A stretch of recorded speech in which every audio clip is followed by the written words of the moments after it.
in particular our witnesses, so we can do the translation.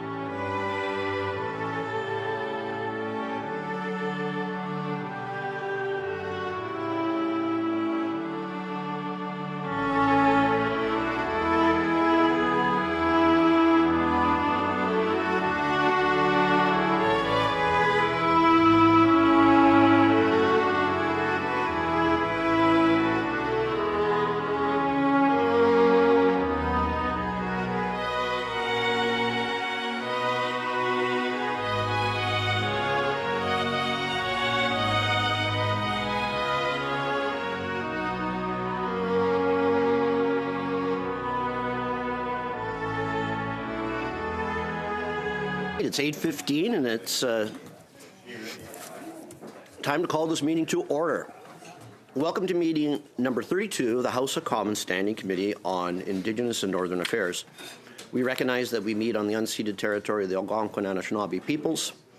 Pursuant to the order of the House, the committee is continuing its study of Bill S2, an Act to amend the Indian Act, new registration entitlements. Before we continue, I recommend to all in-person participants that you begin the meeting with your earpieces in and keep them in, because we will switch from French to English questions, and you'll miss some of the questions if you aren't bilingual. So please keep it in, and make sure your mic's off when you're not speaking, because we want to make sure it's all about the health of our wonderful interpreters. So please adhere to those. It really helps them out. Okay, and please wait till I recognize you by name before speaking. For those participating by video conference, click on the microphone icon to activate your mic when it's your turn, and please mute yourself when you are not speaking. Okay, and when you're answering questions and such, use the raise hand function, and the clerk and I will see you. So thank you very much. Okay, today we have the Honourable Michelle Audette, Senator. Welcome. As an individual, Dahlia Edwards by video conference. Hello, Dahlia. Anishinaabe Aski Nation Grand Chief Alwyn Fiddler. Good to see you again, Grand Chief. And we also have video conference Chief Derek Epp, and he is from the Chi-Acten First Nation, and accompanying the chief is Councillor Hayden Gilderson. So we will proceed. You have up to 5 minutes.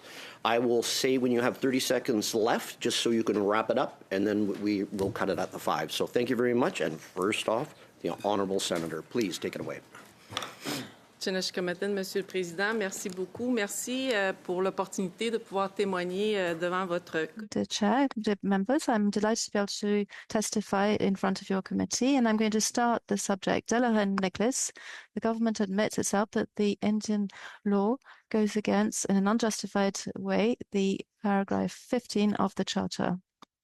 In other words, this means that they recognize themselves that there is discrimination. However, in effect, there are two different constitutional systems. The first is a regime in which rights are protected, and the other one in which rights are extinguished. And I can testify to this because we are very much among those who are trying to be extinguished in terms of our rights. And we know what we are talking about, and we've been saying this for a long time, and we've been speaking against it for a long time. And you will understand, dear colleagues, that when the draft Bill S2 arrived in our House, we really finally saw a possibility of correcting several discriminations that are currently present in the Act. This is why the amendments adopted by the Senate are very important, and particularly those aiming at eliminating the exclusion after the second generation, which is an important and significant source of inequality. And I repeat this, the government of Canada recognizes that there is discrimination, so they should go right to the end of the exercise, not just correct it by half or with minimum amounts, Whereas at the moment, there are attempts, of course, to see that tactics are being used to correct only the minimum at the moment. I would also like to say that there are very concrete examples that we have to see on a daily basis, unacceptable ones that we're asked to wait. Now, why?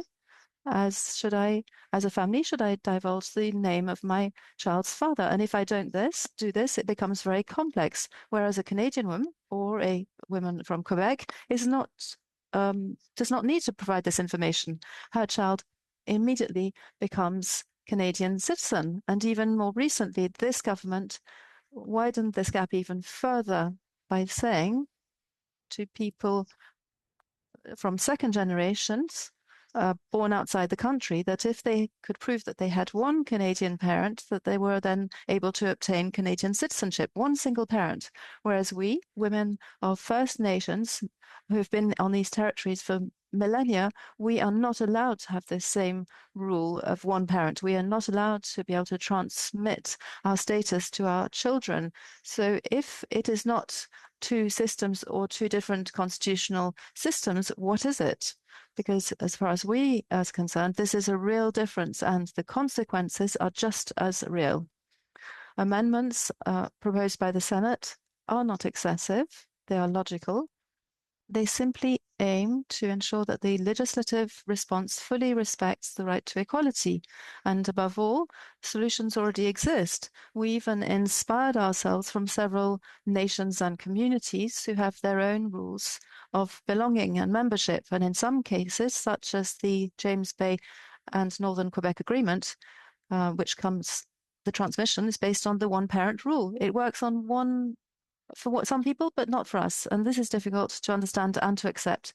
We're wondering why there's so much resistance. We've been showed that there are solutions that exist. There are theories, but nothing in application. And to achieve this, nations, of course, require support in a parallel process, either to strengthen their capabilities or to document their practices, or even to develop their own approaches in terms of belonging and being part of the system. This is a very important process which is outside of S2, but we need to remind ourselves of an institutional reality. Governments change. People who are here come and eventually will go. But laws remain. They remain for a long time. They have an effect on people's lives over very many generations. And greatly. The Indian Act is a law that was imposed by the Parliament. As such, it is our collective responsibility to correct discriminations that are contained with it, because this is why because these incoherencies lead to problems. 6. Let's change the Indian Act and making sure I have the same right than Canadian women. Thank you. Merci beaucoup. Next, we have... Thank you very much.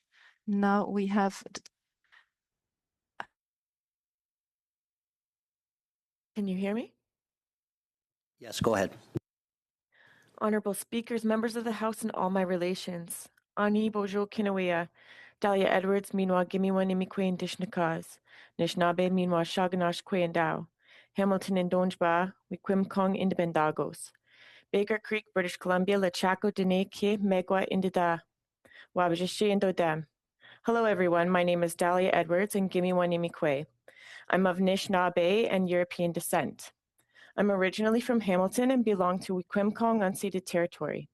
I currently live in Baker Creek, British Columbia, Lechaco Dene territory, and I am Martin Clan. It's an honor to rise today to speak on Bill S2, not just as policy, but as lived reality affecting my family, my children, and many others like us. On paper, we speak of equality, of rights, and fairness, but in reality, it's far more complicated and far more painful. My children are proud to be Indigenous. Elders I look up to say this next generation will heal, and I see it in my kids. They come from a proud lineage with deep roots, language, culture, and identity. But because of how status and band membership rules intersect with legislation, they may not have the same access to their community as their cousins, just as I did not prior to legislation changes. This is not because of culture, and it's not because of connection. it's because of policy. Colonially imposed policy that conflict with Canadian laws, the Charter, and denies our own pre-existing Independasajik Nakanagewin, our own Anishinaabeg citizenship laws. These policies continue to divide families, Indigenous families, generation by generation. Cousins whose parents were raised under the same roof will have fundamentally different futures. My family history includes enfranchisement, and its impacts continue across generations. I struggled in many ways in post-secondary, and ironically, I paid to learn Nishnabemowin, the language that my Nokamispa, my late grandma, was fluent in but too ashamed to speak. My aunties also work with youth who are affected by the second generation cutoff, and they see how access to supports, physical, mental, and academic supports, could ease burdens on families. We cannot speak of reconciliation while the UNDA is treated as symbolic, and Indigenous children are excluded from their own communities through a bureaucratic system that attempts to extinguish us. I have a 3-year-old daughter and an 11-month-old son, and when I was preparing to speak to an MP, my daughter asked what I was doing. I told her I was practicing what to say to someone who used to be Gema, or a chief. She asked, "Mama, what's a chief?" And I told her, Gema is someone who helps their people and leads in a good way. She asked if she could be one someday, so I told her she would make a great Gema Kwe. But the reality is, my strong-willed, kind, spirited daughter may never have that opportunity unless this bill reaches royal assent. It is my hope that she can start school in Anishinaabemowin so we can reclaim our language as a family. Children deserve to grow up knowing where they belong. They deserve equal access to their culture, community, language, regardless of when their parents were born, their gender, or who they love. Are we creating unity or maintaining division? Are we strengthening communities or fragmenting families? We can do better. We must do better. In closing, Chimigwech to the many who have fought for Indigenous rights and paved the way for this moment. People like my distant relative, Dr. Jeanette Corbière-Laval. Kiwetanong has challenged these discriminatory policies for over 50 years. As she has said, justice delayed is justice denied. Indigenous people cannot wait another half-century for decisions to be made on our behalf. Let First Nations implement the plans already in place. We know who belongs, and welcoming people home to our communities strengthens our communities. Work alongside Indigenous people instead of imposing upon us. In my culture, we speak of looking 7 generations ahead, and I ask you to do the same. Be a good ancestor. For my children, for all Indigenous children, for future we claim to be building together in reconciliation. Let's choose inclusion, not exclusion, and ensure no one is left behind. Chimigwech Bisindawyak, thank you all so much for listening. All my relations, Chimigwech, Migwech, Migwech, Migwech.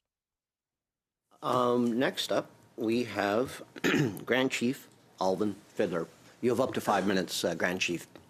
Good to see you. Miigwech, good morning. I just want to acknowledge everyone in the room.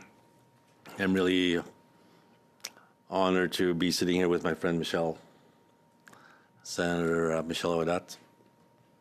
5 minutes isn't really a long time to speak to something that is so important to our people, and I tried my very best to prepare for this. 1 minute here, 2 minutes here, then 1 minute over here. But I think what I thought about, and I met with MP Idlout a couple of weeks ago. I said, I'm really struggling with this because what we are trying to do is to address something or fix something within the most colonial and racist piece of legislation, which is the Indian Act. We're trying to figure out how can we make it less racist or less harmful or less discriminatory, especially to the women, the mothers, our sisters, and we just had a red dress day yesterday, and our children. And I trust you, as members of this committee, to figure it out. You're surrounded by probably the top legal brains of the country, good technical staff. Why should I come 1,000 miles to Ottawa to tell you how to fix it? You should be able to figure it out yourself. And there's been numerous presentations that have been made in the past, including the Grand Chief of the Assembly of Manitoba Chiefs, Grand Chief Kyra Wilson.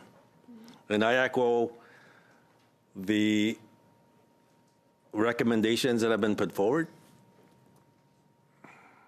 You know, our responsibility is to put an end to the harms that have been created by this piece of legislation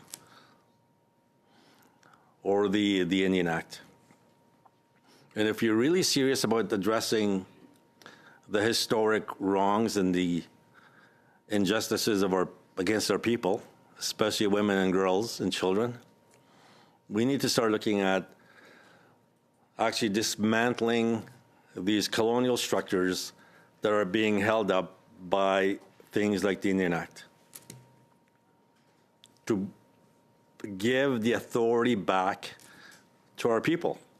Ultimately, the solution to this issue about S2 is to give that authority, that jurisdiction back to our communities for them to be able to determine who their people are.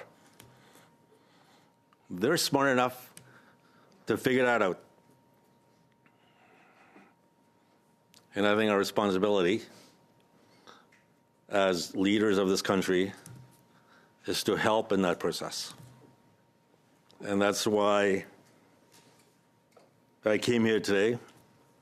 I have a written submission that I can leave with you that talks more about the technical aspects of what we're talking about here. But I just wanted to share with you just my own feelings and my thoughts. I mean, to me, that's the solution,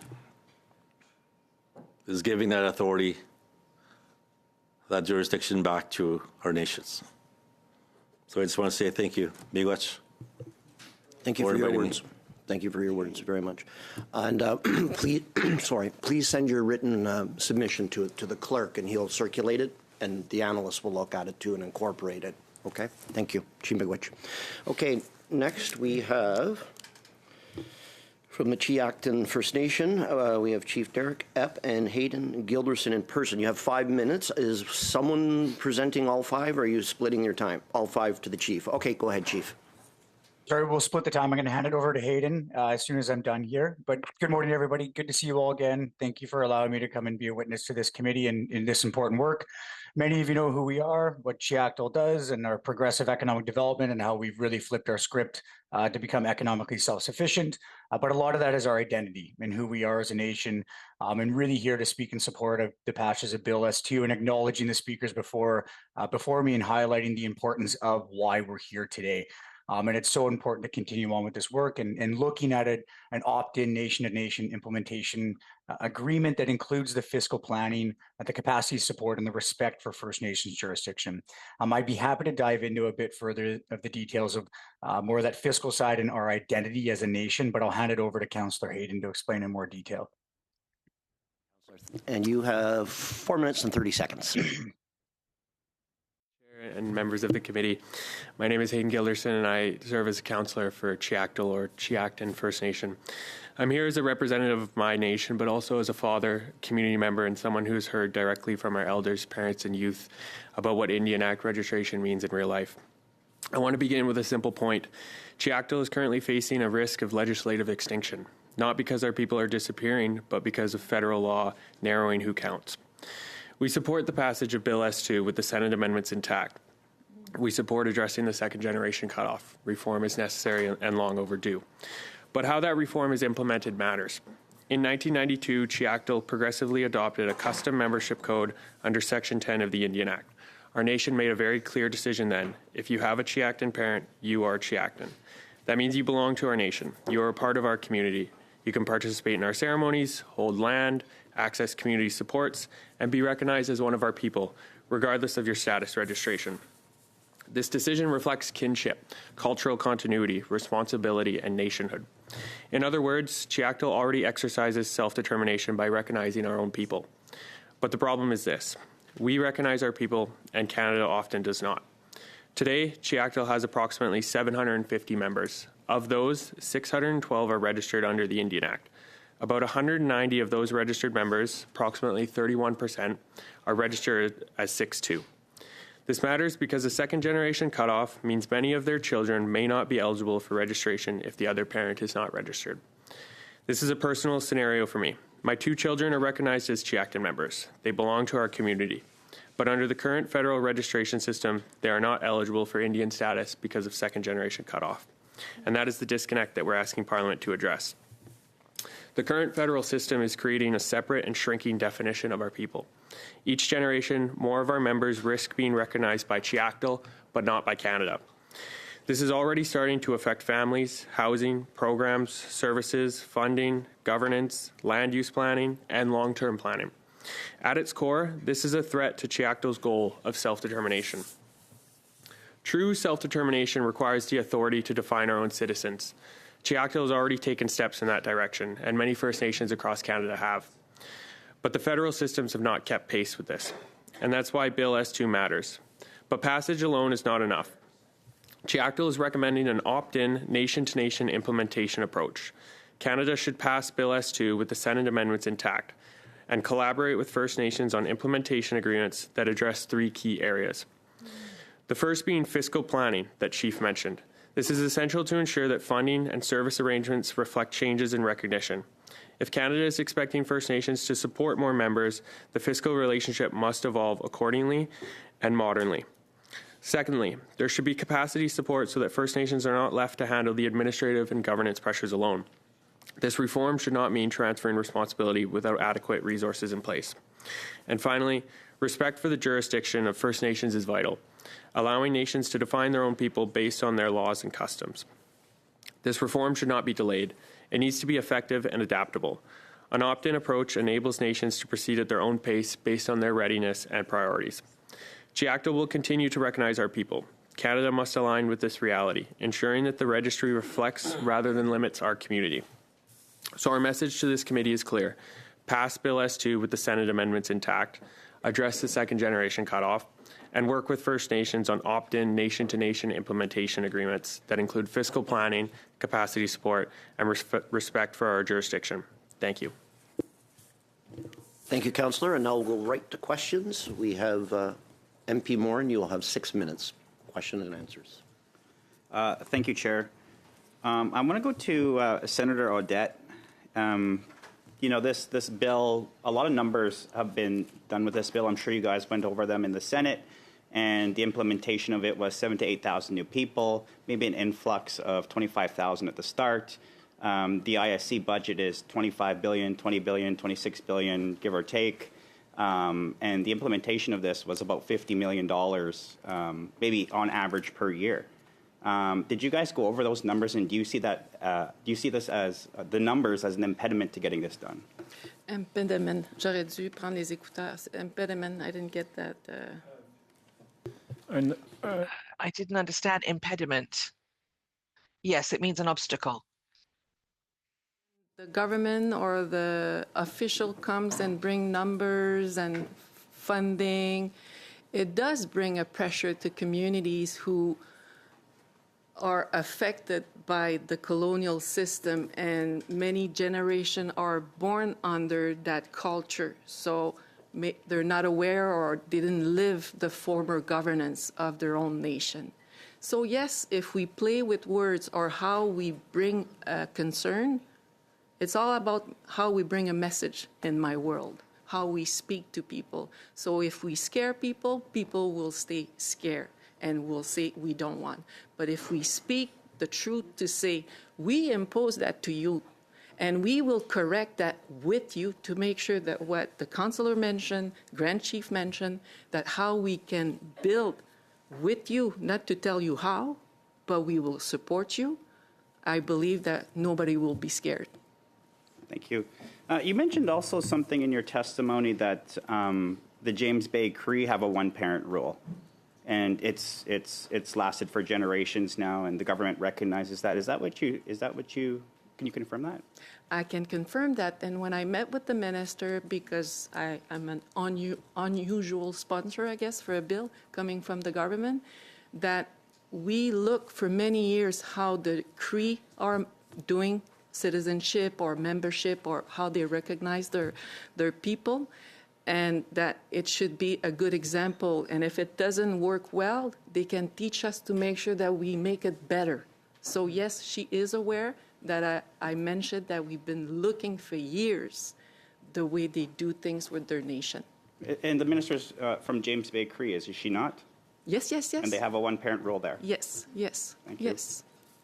I want to go to Councillor Hayden Gilderson. You had an excellent example of how Section 10 is a good step forward, and but it's not the complete step forward of self-determination and recognition of your people. You were saying that, you know, along with Chief Epp, that your nation is doing well, at least in terms of economics, and that's based in identity. And you guys have your own one-parent rule, but it's not recognized. And that's hindering the future of your nation, and even for yourself, there's a fear that the nation could go extinct. Is that what you said?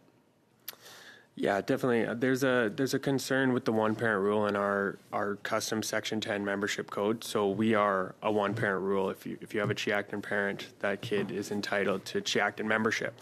That enables certain benefits, but it doesn't qualify you for status registration. So the projections that we as a council and our governance model is looking at is, if this projection and legislation doesn't change, we are on a long-term track statistically for extinction. Year over year over year, as we take on more non-status members, that will impact a lot of governance decisions. Land use planning, housing targets, all of those type of things. So that kind of stresses the need for reform. You know, I think the government always says nation to nation. They use that a lot, but, you know, I don't think they go to the United States. I don't think they go to France or any nation they have a relationship with and tell the president or a member of that legislative body that their kid, we don't recognize them, so you're not going to be a country going forward. So if they're saying nation to nation, are they living up to it in this regard? Not sure of the exact details of your question in that manner, but I think there's a key aspect here that all of our community members need to be recognized and need to be included into our communities. And as I mentioned, Chiacto's already taking steps to do that, but not having the Canada status recognition of that is an impact and a barrier, and causing, quite frankly, a little bit of divisiveness in our community, because we as a council do our best to create an equal classification of all members, but at the end of the day, there's always going to be that kind of disconnect between status members and non-status members, and that's a difficult thing to deal with. Absolutely. And 35 seconds. Grand Chief Fiddler, the government's latest documents that they started second generation cut off on this latest round, consultations in 2023, they indicated they want to go to 2027. Do you think they're using consultations as a shield to delay this? I'm sorry, I couldn't hear. You have 20 You mentioned the seconds left. consultation timeline? Do you think they're using consultations as a shield because their latest thing is that they started this in 2023 consultations and they want to go to 2027? Are they using consultation as a delay tactic? Well, I would like to know who they're consulting, first of all. Okay. That's really all the time we have, but perhaps this will come out through some more questions that you'll be able to answer the question that are there. But we're done our time, MP Morin. Next up for questioning is Lori for 6 minutes. And welcome Stephen Gilbo, who is subbing in today as well. Thank you, Chair. and thank you to the witnesses for your testimony. It's so important to us that you share with us all your experiences. My first question is to Elvin. I just wanted to ask, because you gave more of a personal testimony today and said that you'd submit your written testimony. In your personal testimony, do you think that you've reflected the views of your nation, or was that more of a personal story that you wanted to share? Well, we've been meeting with our own leadership on this very important issue. We just had our spring assembly in March, where the 49 chiefs of INAN gathered, along with our Elders Council, our Youth Council, our Women's Council, and this is what they talk about. This is important to them. Okay, thank you so much. My next questions are to Senator Audette, and thank you for sharing as well. It really hadn't connected with me that Minister Gomasti is aware of the one-parent rule. So do you think because of where she's from, she's an expert of what that kind of approach is when it comes to self-determination?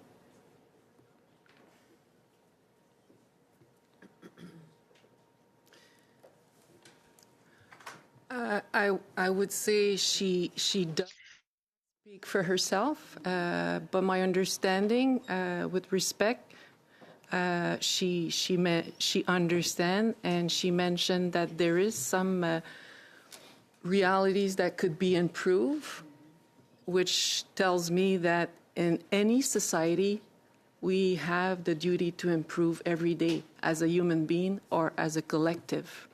So for me, it is important that if it does, as a former Quebec Native woman president, and I wasn't talking on behalf of all women, but member of the organization, it was clear that the James Bay Agreement with the Inuit, Naskapi, and the Cree, the way they recognize their people, one-parent rule, not only the Cree, but the Naskapi also and the Inuit, was for us a big hope that one day it will also be implemented to First Nation women. Mm-hmm. So when she suggests, for example, that she's concerned about the one-parent rule being a one-size-fits-all, should we not be listening to her? I would say this is where I have a personal problem. Indian Act right now, it's a one-size-fits-all, if I may use your example. But if a nation has a modern treaty, has an opportunity to change. But there's different places that sometimes it's okay to change the Indian Act for a specific region or a specific community. Mm-hmm. So for me, we are saying many chiefs, and also a chief cannot speak on behalf of all members, like you have the opposition. Canada has the choice to decide who will be their spokesperson. So it's the same for the chief. They do their best with not that many support. So if we say, many of us, and also chief now, are saying 40 years we weren't ready, 20 years we weren't ready, but in 2025 we are ready to make those change. I think it's time to change then. Thank you so much. So having also heard from the Chiacton Nation, who's had their issues with the one-parent rule, does it not seem clear that there does need to be at least some more consultation so that we don't avoid scenarios where there's continued discrimination? I understand that we all have the same intent in the Indian Act, that the discrimination must end. And I think that we all agree that the version that was sent to the Senate did not meet that, and that you went beyond the scope that was asked of you to add in amendments for the second generation rule. So with that, I would like for you to share with us, maybe would you agree that there needs to at least the minister having the obligation on the duty to consult make sure that there's some more consultation to ensure that even if the second generation cutoff were added as an amendment, that some work will still be required to ensure that discrimination truly does end. Consultation is important, but Chiactal, and I can only speak for my community and my membership, Chiactal is at a point where no more consultation is needed. We are ready to move this forward. We are in a position where I've spoken with our elders, our community, and our youth where, to be quite frank, they're kind of sick of not being recognized by Canada anymore. So I can't speak for the other communities across Canada. I don't know if Chief has anything to add on that point in regards to consultation, but I'll leave. We just run out of time, so there's still more questions and answers going on. So next, Deputy Gill, 6 minutes, s'il vous plaît. Merci beaucoup, Monsieur le Président. Merci également. Thank you very much, Mr. Chair. And thank you to all of the thank you to the senator and all of the chiefs who are with us. As you know, we have been together for several meetings, and I constantly feel that we are presently almost to the point of voting.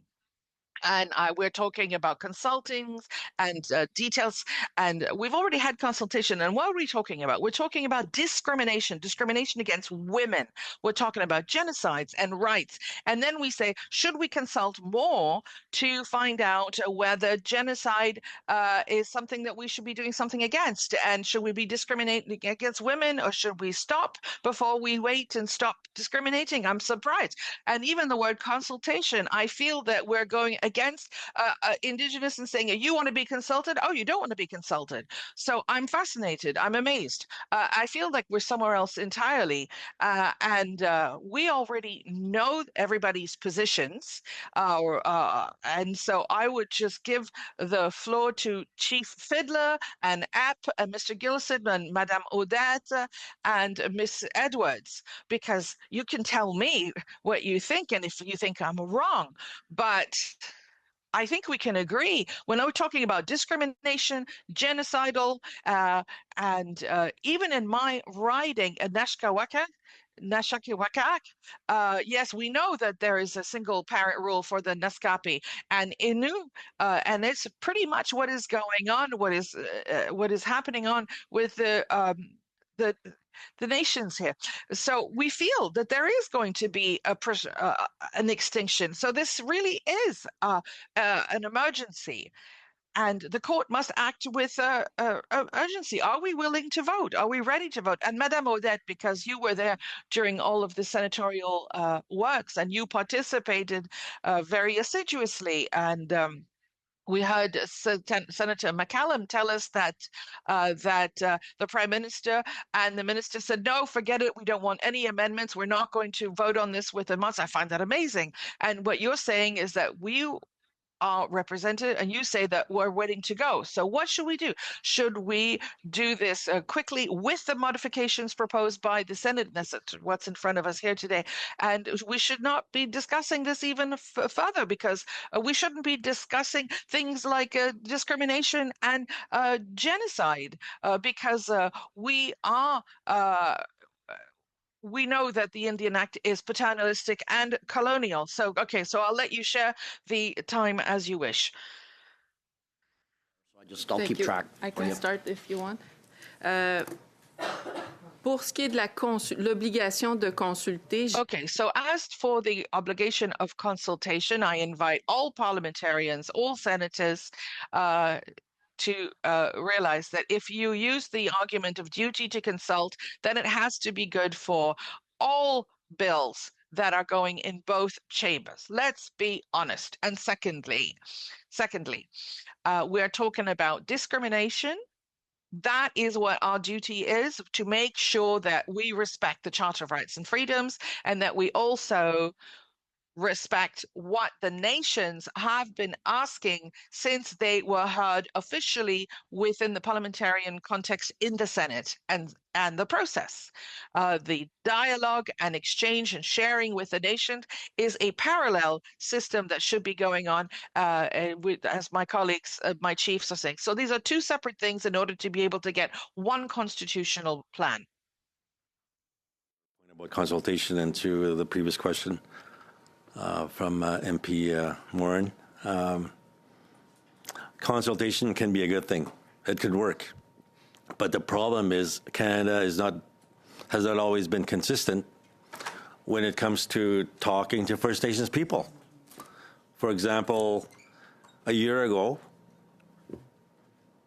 Canada rammed through a piece of legislation, Bill 5, on major projects. And we weren't even in the same room when the bill was being created. In fact, I remember coming to Ottawa last year, and I had to sit outside in the hallway while the parliamentarians were debating and crafting this piece of legislation that would have a direct impact on the lives of our people. And where was the consultation then?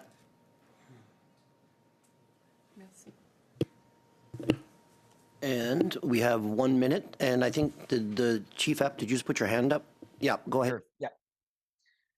Yeah, thank you. And acknowledging the speakers before me as well, and really highlighting some important topics and points here. And thank you for allowing me to explain a bit further as well. And I think important to acknowledge the language that was presented by Hayden is a opt-in nation-to-nation opportunity to implement these agreements. And yes, consultation is important. We cannot negate consultation. However, we have a solution in front of us that I think works.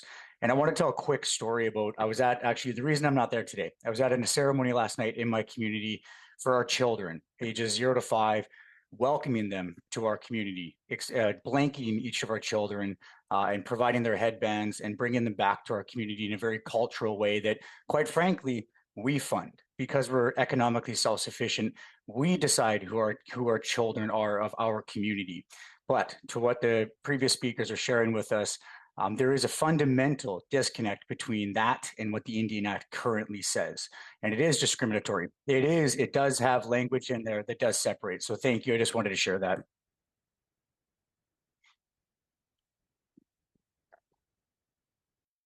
MP Schmel. Thank you very much, Chair, and thank you, witnesses, again, for this very important discussion. Senator, maybe I might start with you. I have a very quick question, point of clarification, if I could. And based on your testimony a few minutes ago to my colleague, Mr. Morin, you had said you met with Minister Galmasty on this topic. Now, in our last meeting, we had Senator McCallum in front of us as well, and Senator McFedrin was right behind her. And Senator McCallum said on record that in conversation with Minister Galmasty that the Prime Minister did not want these amendments to go through. And Senator McFedrin backed her up on that in that conversation. Is that something that was relayed to you as well? In respect to that exchange, I wouldn't be surprised, but I wasn't there, so I cannot say yes or no. But it was clear that during the first discussion, it was open, but soon later, quickly, another debate or discussion that she was honest with me, Minister Galmasty, that she didn't want, or the government didn't want any amendment. And I mentioned maybe if you want, I can step down as a sponsor because for me, C38 and S3, in this case, S2, sorry, I cannot say no to important amendment like the one we have in front of us. So. Thank you very much, Senator. And Grand Chief Fiddler, I believe you've been here so many times, and not just this committee, but many others. I think we're going to have to name a room after you or something like that. My colleague, Eric Milillo, has some questions for you. Thank you. 3 minutes, Eric. Thank you, Chair. Thank you, Mr. Schmale, for being so kind as to share some time with me. And it's good to see you again, Grand Chief. I appreciate your comments. I was going to ask you about the consultation process, but some other members beat me to that. Maybe we can circle back if you have more to say on it. But I think you really hit the nail on the head saying in your opening remarks that we're trying to make the most discriminatory racist piece of legislation less racist. And I'm curious if you could expand further on your thoughts of how S2 fits into the broader discussion of either moving away from the act itself or of like you said, taking down those colonial structures, allowing for more empowerment, more self-determination of First Nations. Could you speak to how you see this S2 fit in that broader process? No, thank you for that. I think that's the broader conversation that we should all be having, rather than just focusing on certain aspects of the Indian Act. We should have this broader conversation about how we begin to move beyond the Indian Act. Because as a First Nations person, I'm governed by the Indian Act from the time that I'm born to the time that I die, to even which coffin I'll be buried in. And to me, that's wrong. And at some point, we need to talk about, like I think about my own kids and hopefully, later on my own grandkids. I don't want them to be subject to that. And so as we talk about this too, in certain aspects of the Indian Act, we should all be engaged in this broader conversation about how do we begin to move beyond that. And we've started that conversation at INAN, and I think we need to have it in a much broader environment, even in committee rooms like this, to figure that out.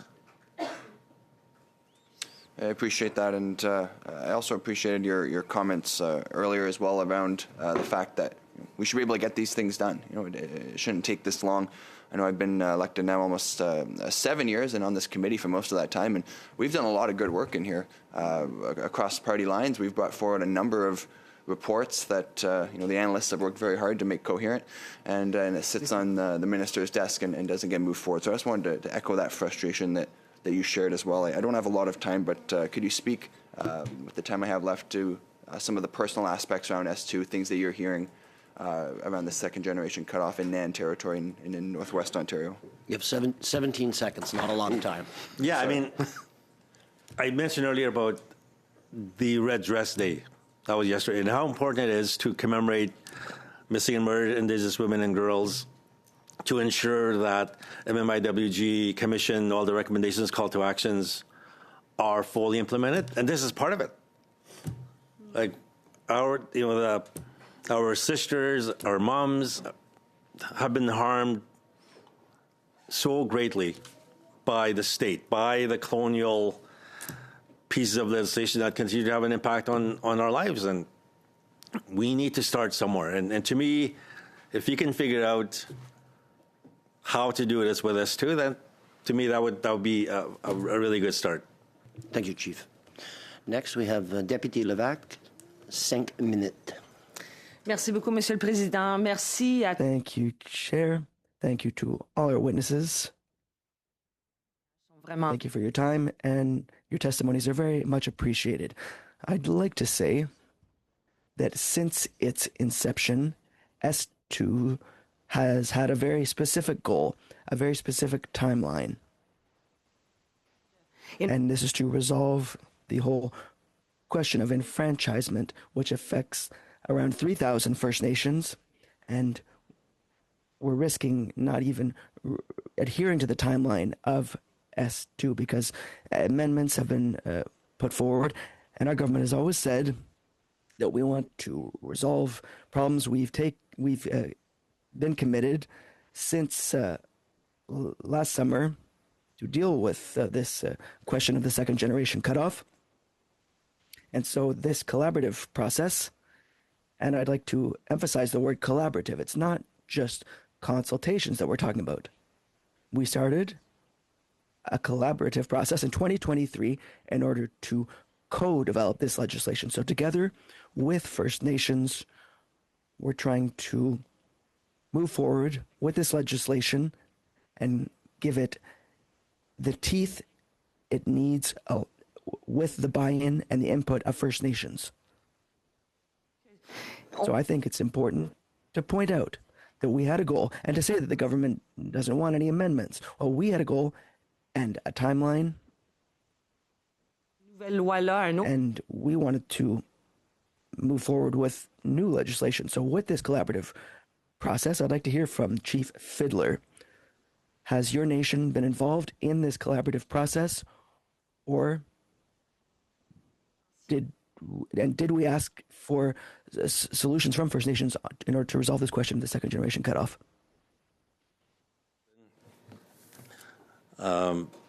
We've been having these conversations for some time now. Like I said, we had our spring assembly with the 49 chiefs of INAN in Toronto in March, where we gathered with our advisory councils, including the Women's Council, the Youth Council, the Elders Council, and this is what they talk about. And just how these policies continue to harm many of our families, and that's where our direction comes from. That's where, as Grand Chief of INAN, that's where my mandate comes from, to be able to come to committee rooms like this and to speak directly to those that have the authority to be able to make these changes. Et est-ce que vous pouvez nous expliquer jusqu'à présent comme votre And can you explain to us, up until now, your participation in this collaborative process? How have you experienced it? How has it been with your nation, and what would you envision for the future? It's been a mixed experience, depending on what piece of legislation it is that we're dealing with at that time. Sometimes we are totally excluded from the room. For example, I mentioned what happened last spring with the creation and the passage of Bill 5, or Bill C5, how we were not even allowed to be in the same room when the committee was inside deliberating. Donc cette fois-ci mais cette fois-ci vous So this time you were invited to collaborate, you participated in the collaboration? Because if you were consulted and if you were involved in this collaborative process, I'd like to hear more on this. I made sure to be here, to be able to speak with you directly. Okay. Puis peut-être une dernière question rapide pour And just one final question for Hayden. You spoke about the possibility of adding another clause. So are the amendments enough? And if we're talking about an opt-in clause, should we not complete this collaborative process that has begun and which is coming to an end over the next few weeks and months? Should we not use the information that will be collected during these collaborative sessions in order to move further ahead with the amendments, and that could possibly include things like an opt-in clause? We're out of time, but you can send that in writing to us as well, and we'll take that consideration. What the clause that you think is missing? Okay? Yeah. Thank you. Sounds good. Thank you. Okay, now we go to Deputy Gill. 2.5 minutes, s'il vous plaît. Merci beaucoup, monsieur. 2.5 minutes, Ms. Gill. Thank you, Chair. l'a dit tout à l'heure. So, like my colleague just said, we need to move quickly. I spoke about an urgent situation. I hope the committee will decide to move forward with its work, and I hope that we'll be able to conclude things by the end of this session. So for Chief Epp, if you could just... well, we've already got the response. My party supports the bill in its amended form. We're ready to work and to vote on it. And First Nations agree. And of course, this concerns you. And I'm not an Indigenous legislator, but this has to do with the identity and the future of other nations. So I'm wondering whether you're ready to move forward. And of course, yes, there are always improvements that are possible, but there our First Nations who've seen time unfold and have seen their extinction on the horizon. So can we move forward with this now? If there are other things to do, we can do them. Just a reminder, S2 does not only have to do with the Nicholas decision. If we talk about deregistration, offensive words, there are other things that were added. So this would allow us to address all the other problems that come out of the Indian Act. And when it comes to collaboration with First Nations, $20,000 for a very important exercise. In my opinion, this is disrespect in terms of collaboration. So let's be frank. Thank you very much, and I hope you will support S2 as amended. Bon, oui, allez-y. Go ahead. We've been doing our own work at INAN with our own communities, with our own consultation process. And I think it's been made very clear by our people that this needs to be addressed, that we need to abolish the cutoff. And the sooner we can move on this, I think the better we can, give that assurance to our families. And thank you very much. That we will suspend to give enough time for you to vacate, and the next ones come in. The senator knows exactly what I'm talking about. Thank you. Thank you very much to all of you for your words today.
to the second panel. Appearing as an individual, Cynthia Lapierre, and from the Anishinaabe Nation, we have Marcia Smoke, Southeast Regional Chief. Hello. And do we have anyone online for that? Okay, was not able to be here for an understandable circumstance, so we wish you all the best, Grand Chief Linda. The Assembly of First Nation, we have National Chief Cindy Woodhouse Napinak by video conference, William David in-house Senior Legal Counsel, and Julie McGregor, Chief of Staff. Now, I believe they are in the room. Yes, they are. Thank you very much. And regroupement, Citoyen les enfants de At-and-Seek. And then we have the children of At-and-Seek, Maria Eno, civil engineer. You're here at the beginning, but keep your earpieces in because people are going to switch from questions in English and French. And so make sure you have it in. Make sure you're on the channel of your choice and the volume is up. So let us begin with Cynthia. Ndiowaweti, Cynthia Lapierre Kiatsi, Oskenanton, Iwahiti Okutin, Wendat Chiat Franco-Ontarian Indi. Hello everyone, my name is Cynthia Lapierre, I'm Deer Clan, I am Wendat and Franco-Ontarian. I am the descendant of Hermine Bastin-Lainé, born and raised in Wendake, a resident of her community until her wedding day. She is among the First Nations women who were stripped of their Indian rights and forcibly removed from their communities to assimilate to the settler colonial state from 1869 to 1985 for marrying a non-Indigenous man. My granddaddy, James Tweddle, was proud to remind his children and grandchildren of our Wendat heritage. Though I did not know or understand at the time, he was trying to transmit what little he could, what little he knew, because he was never recognized. He lovingly and proudly transmitted what he could. He planted a seed. I am the first since my great-grandmother to return to Wendake and to have my Indian status.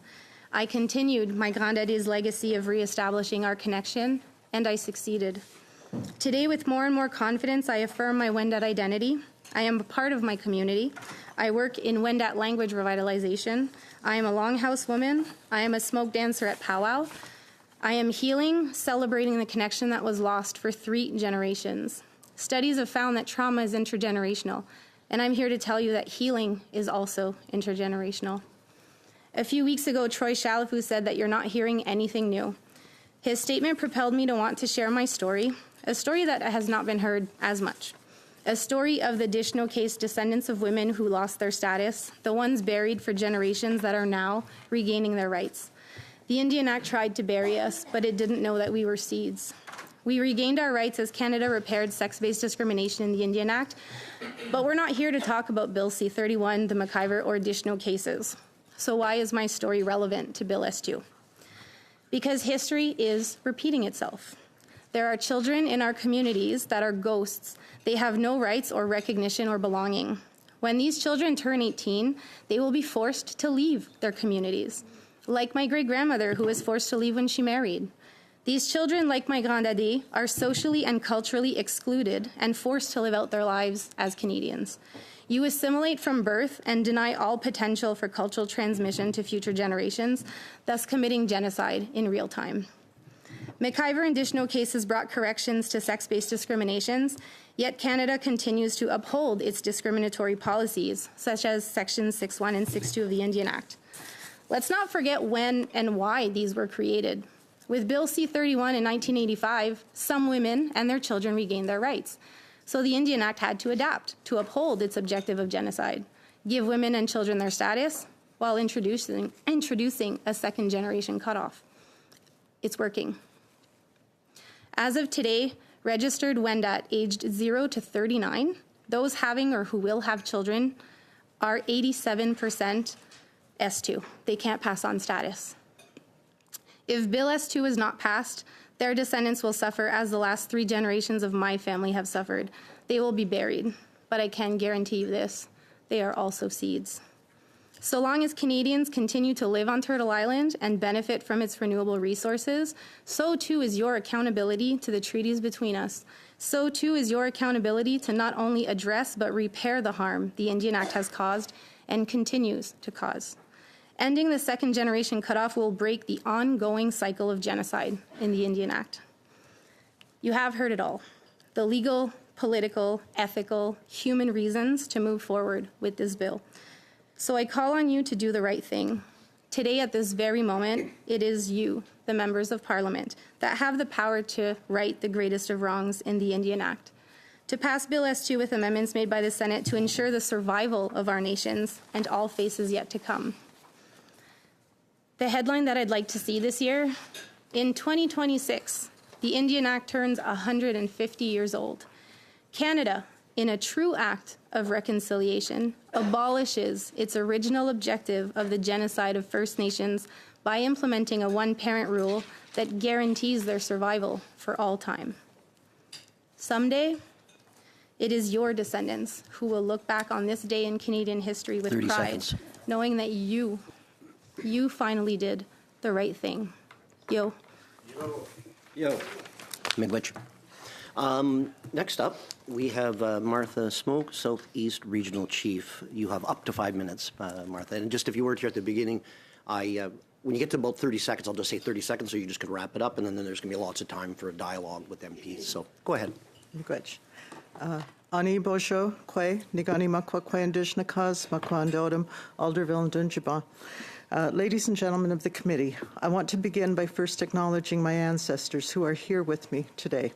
I also want to reflect upon the long history of colonial policies that sought to dispossess and assimilate First Nations from our lands, our resources, our cultures, and our identities. In fact, for 186 consecutive years, 361 days, your lineage of predecessors have been legislating our people, our lands, and our resources under the guise of protecting us from the earliest days of Upper Canada in through Confederation and still to this day. In January, Prime Minister Carney made a very significant speech in Davos and very much described our relationship with settler hegemony with this country.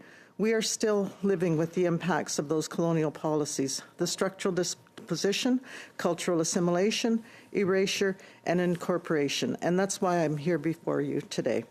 From the earliest days of colonial Canada, a shift from the Royal Proclamation, Treaty of Niagara, and military alliance during the 18th and 19th century occurred, and active assimilation, state control over the lands, resources, and identity started.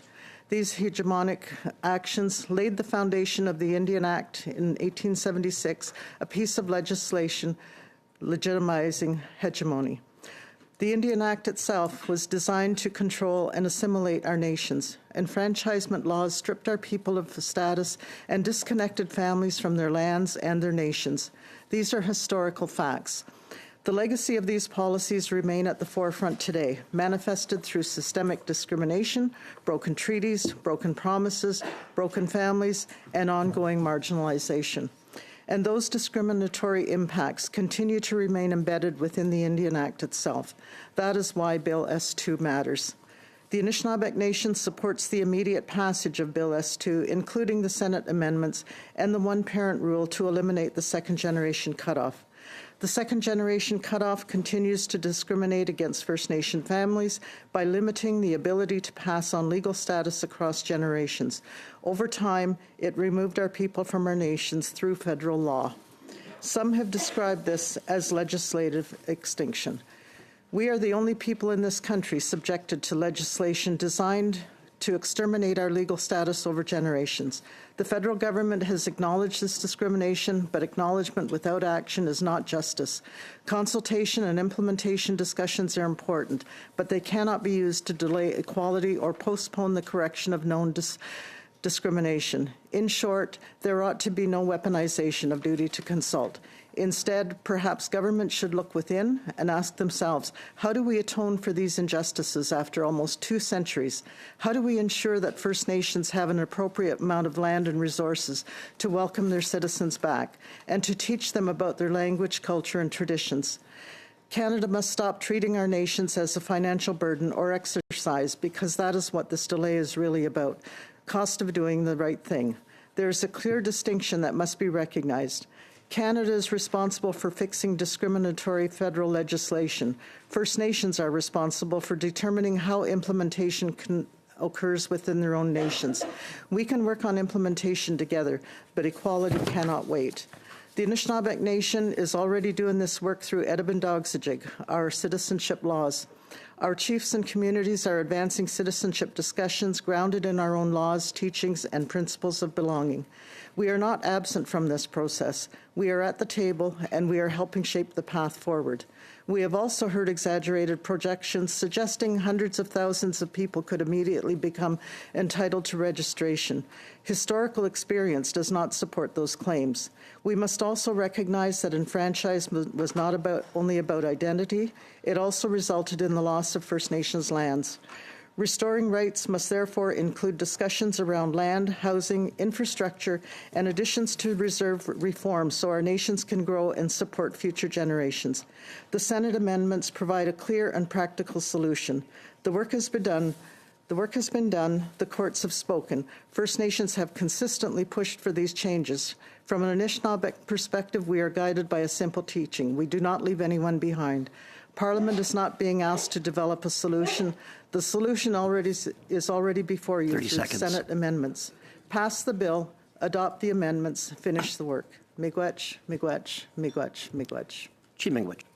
And next we have National Chief Cindy Woodhouse Nipanak.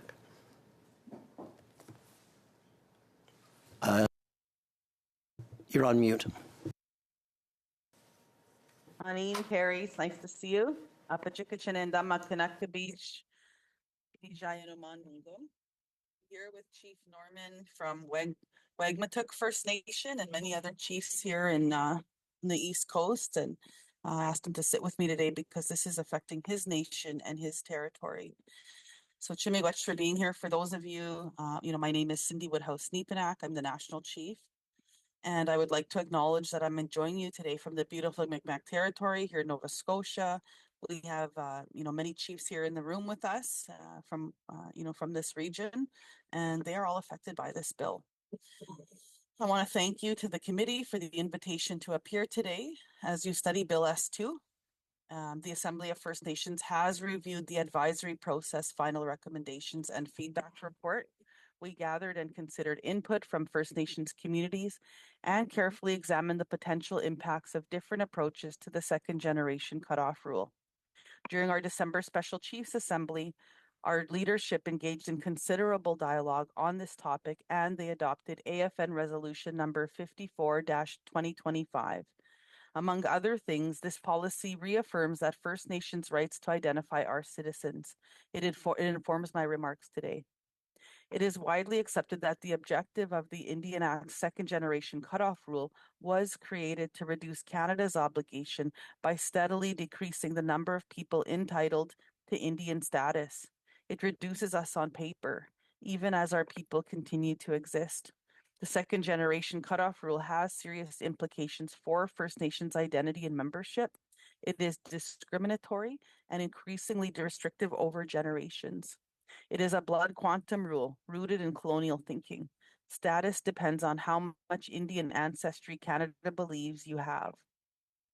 The rule treats First Nations identity as something that can be diluted and eventually erased. It does not reflect First Nations understandings of belonging. It places the power to decide who is Indian enough with the federal government. Over time, this has caused real harm, including teaching families to measure themselves and each other using Canada's rules. It has created divisions and intergenerational harm within communities while also reducing access to services.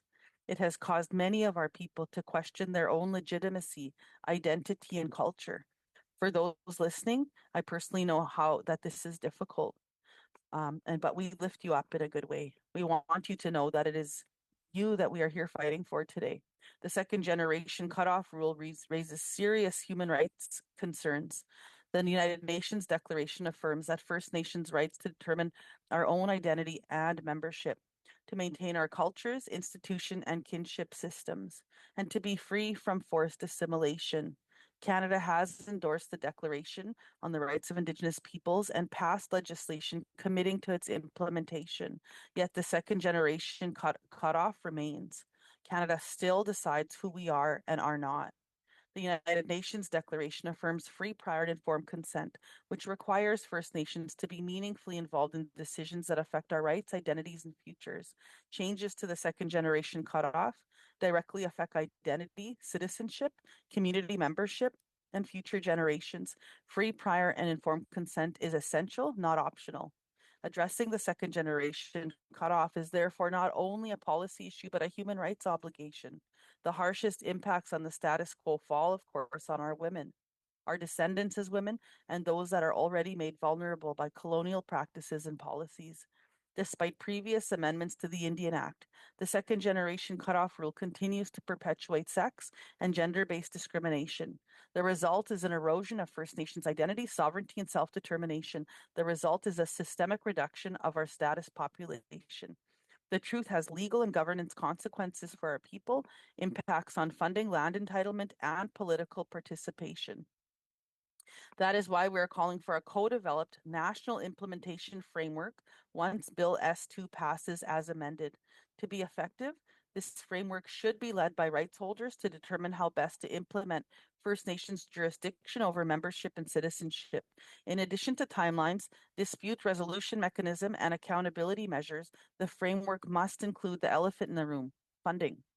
Because there is no getting around the fact that Canada must do the right thing and commit to targeted and ongoing investment.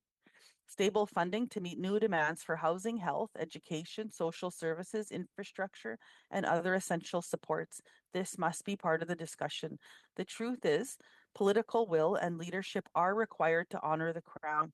While the path forward seems complex, it will be much clearer if government leaders stick to their principled path of co-development, free, prior, and informed consent. Chimigwech.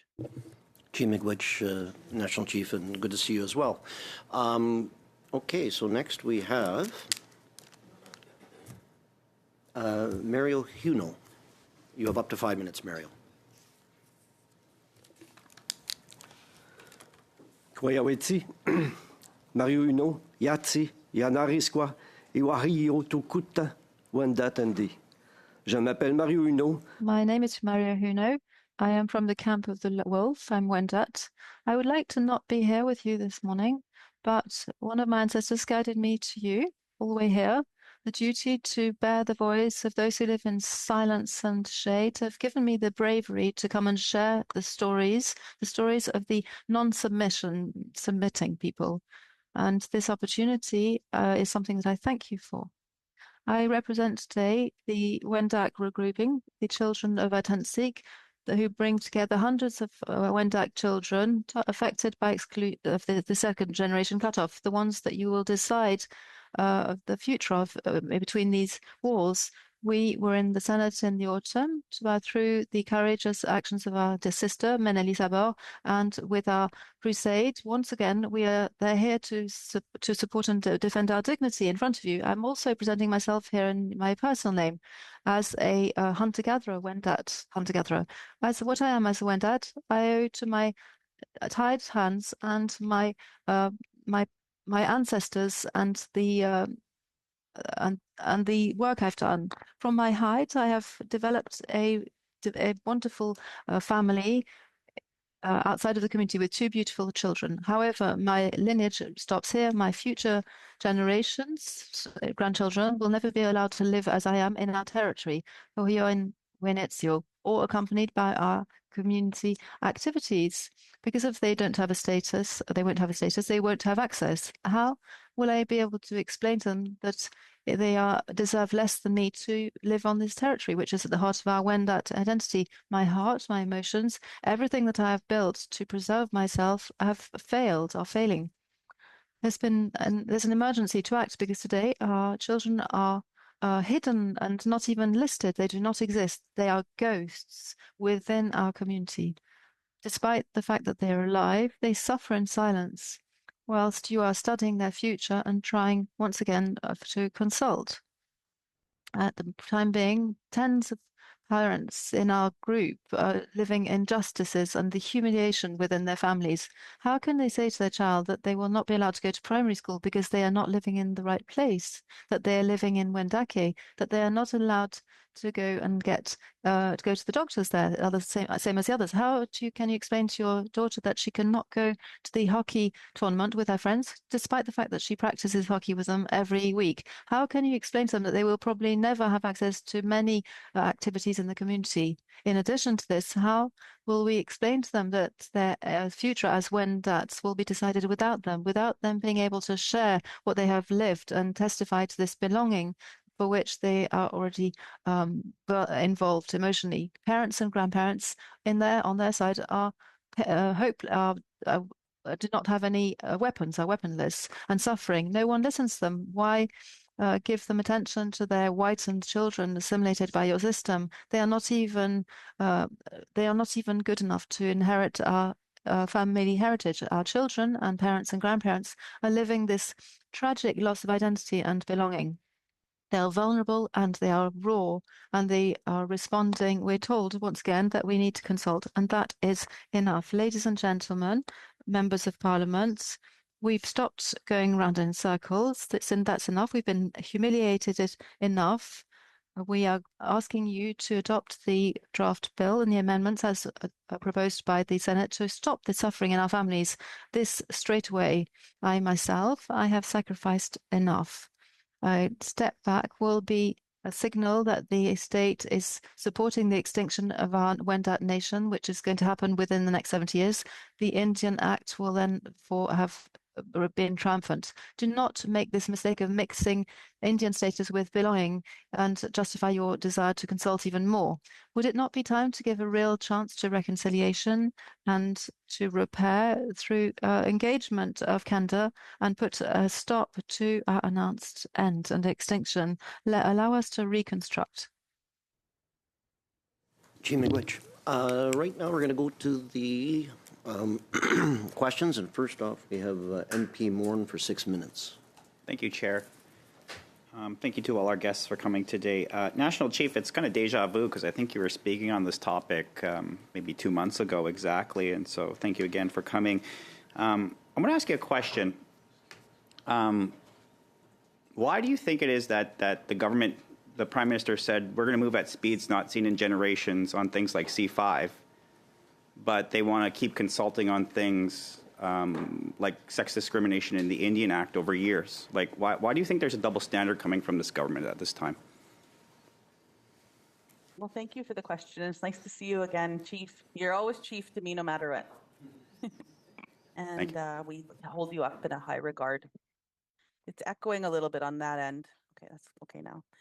You know what? I want to. I know that it's a new government, and that there's.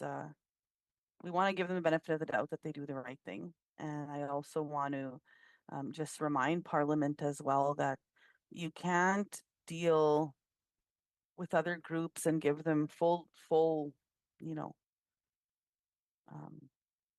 ways to deal with themselves, but yet leave some of these issues on the shelf and not deal with them in an expedited way. And look, I call on all parliamentarians to come to the table. Let's work this out, and let's work some of the issues out and get to a good place where where we're not talking about this for the next 20 years. And I think that's my thoughts on that. If you want to change the country, well, this is one of the most important things that we should be working on first and foremost, is to protect First Nations families from the erosion of our rights. So I don't know. I've got Marcia in the room if you want to add something further to that, Grand Chief, Regional Chief Marcia, who is just so well versed that we lift up in a good way. So that's my thoughts today. Thank you. Thank you for that, National Chief. I want to build on maybe something that you said, and currently with the government, what they're pushing. We heard today that the James Bay Cree, where the minister is from, has a one-parent rule. We've heard other nations who have modern treaties have a one-parent rule. The government is currently pushing the Manitoba Métis Federation bill treaty through, and it is my understanding that they have a one-parent rule, but they're delaying this. So again, like what does that say about the government when they want to delay this, but they allow others to go through? Yeah, absolutely. Look, I think that it's echoing again. First Nations and the Crown are right now at a crossroads in our relationship, in their relationship, I think, with First Nations and even ourselves, right, as First Nations. And I want to have a good relationship with the Government of Canada. I'm sure, so do many of our leadership. They know the answers from within their communities. And if we can get this right, I think that's a good step in the right direction. So I'm hoping that we can, we've been studied to death on this issue, and it's time to make, some movement and to make sure that people are no longer being discriminated against, and that the authority of, that membership rests with First Nations, and let's move towards that. So, thank you. Thank you, National Chief. And maybe through you, I believe Mr. David is legal counsel for the Assembly of First Nations. I have a legal question through you, National Chief, maybe to your in-house legal. Can you speak towards this discrimination, the charter aspects of this, and that if a challenge to the charter aspects of the second generation came through, what would be the implications? Would it be successful in the long run, in your legal opinion?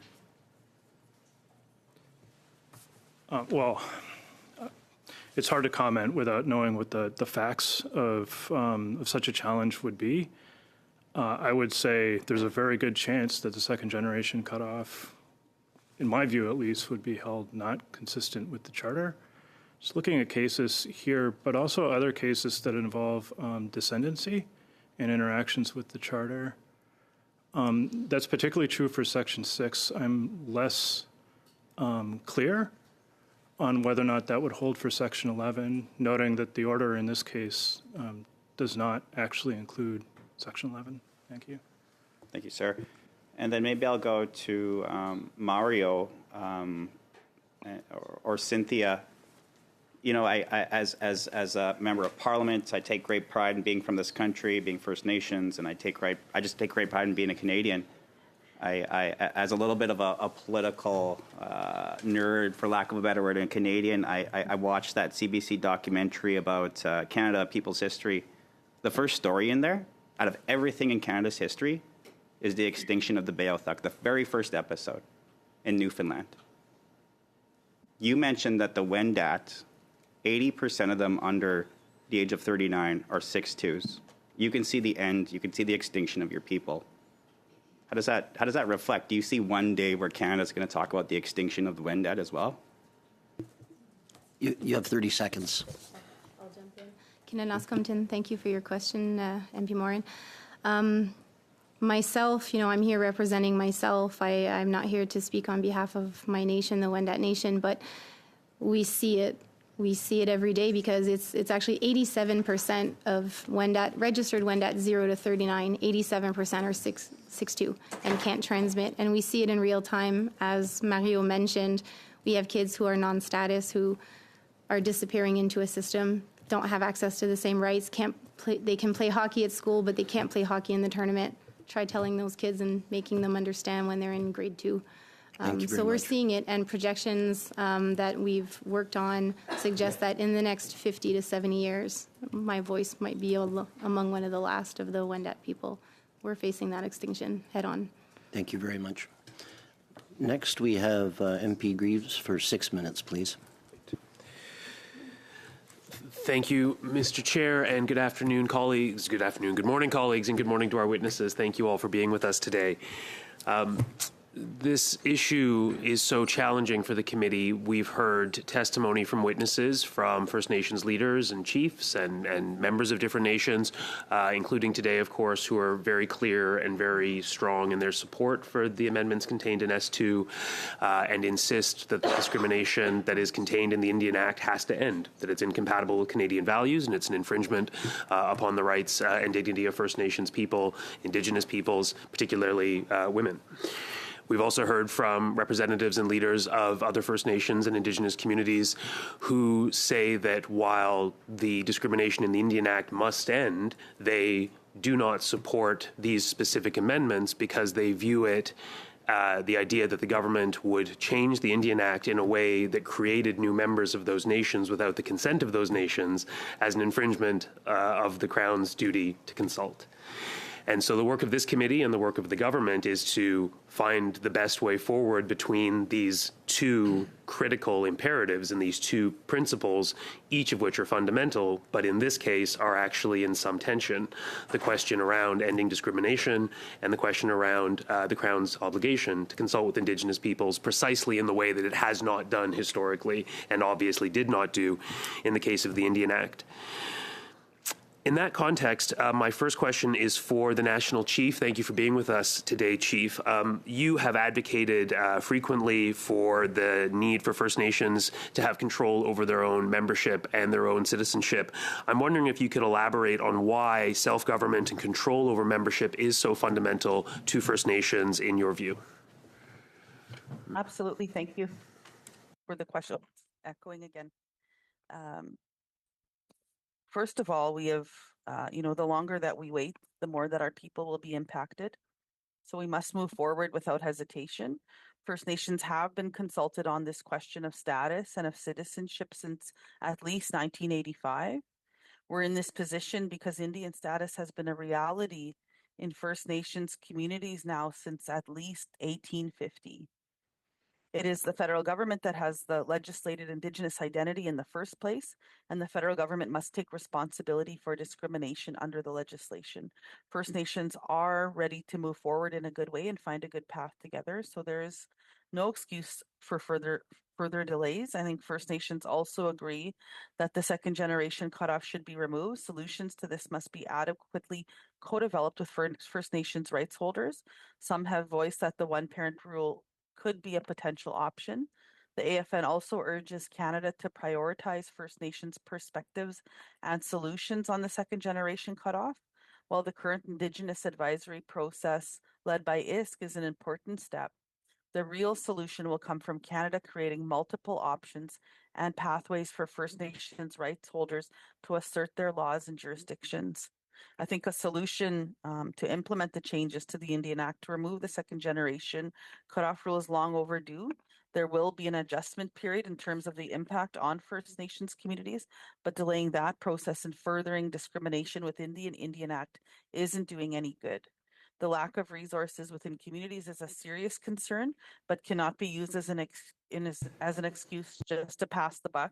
Expanding entitlement without ensuring predictable, sustainable funding risks worsening critical gaps in housing, health, and infrastructure.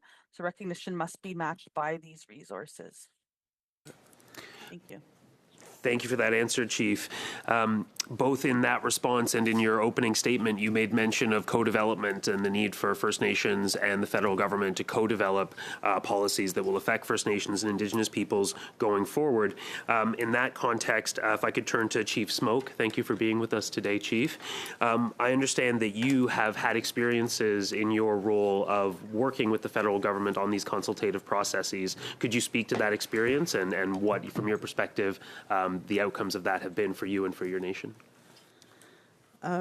Good morning, and thank you for the question. The Anishinaabe Nation has been involved in the question of citizenship for many, many years. Our commissioner is Jeanette Corbière-Lavelle, who was the original plaintiff in the Section 12(1)B back in the 1970s. So going with that, from that time on, the Anishinaabe Nation has always been involved in citizenship. And more recently, we have participated in the collaborative process. We felt it was important to make sure that our voices were there. We've done a lot of research. We've done a lot of work in communities on what that control, that our work that needs to be done by community. This is not something new for us. That is, it's always been our responsibility to take care of our families, to take care of our children, our future generations. And it's also, when it comes to any kind of legislation that's coming forward, implementation is our responsibility. And it's up to our communities to to do that.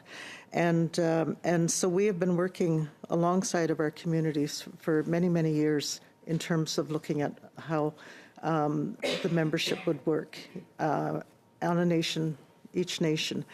And when we look at the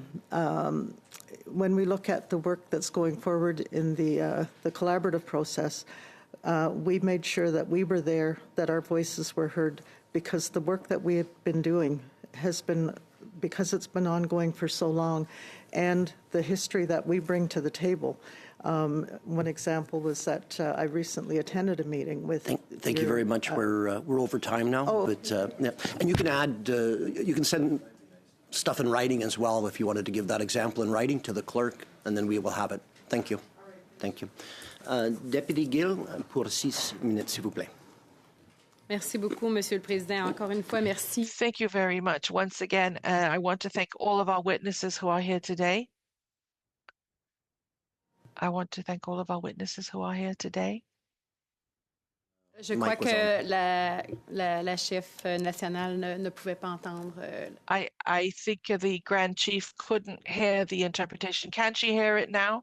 Can we check that she makes sure that she hears the interpretation?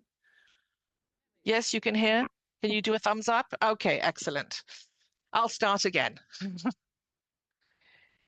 So thank you, and thank you to each one of you for being here today to testify on S2.